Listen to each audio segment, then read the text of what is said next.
In today's video, I'm going to teach you how to add calendar to Notion, 5 minutes. Let's get started by opening Notion. You can do this in the desktop app or in your browser. The experience is the same for what we're doing today. Once you're in, choose an existing page where you want your calendar to live, or create a new page if you prefer to start fresh. A clean page makes it easier to see what's going on, but this works just as well inside any workspace section. For Notion to show a calendar, your content needs to live in a database, so we'll begin with a simple table.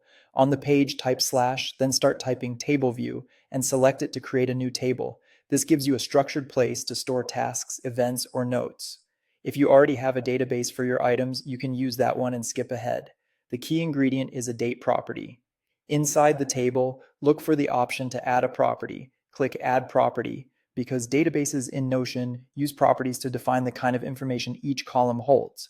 From the property types, choose Date. This tells Notion that each item can have a date attached, which is required for the calendar to know where to place it. Now, in the New Date column, click into a cell and pick a date for each item you want on the calendar. You can set a single day or expand to include a time range if you need start and end times. If you're organizing tasks, a single due date is perfect. For events, a date and time range can be helpful. Add dates to a few items so you'll see them immediately on the calendar. With dates in place, it's time to switch the way you're viewing this database. On the page, type slash again and start typing calendar view. Select calendar view from the options.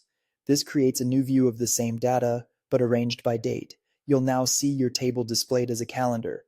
Items appear on the day that matches their date property, and you can drag and drop entries between days to reschedule quickly. Click any item to open its details, edit the date, or add notes. You can also rename the calendar view to keep things organized, and if you add more items in the table, they'll show up here automatically once they have a date. If something isn't appearing, double check that the date column has a valid value. That's it. Your Notion calendar is ready to use, and you can manage your schedule right alongside your notes and projects.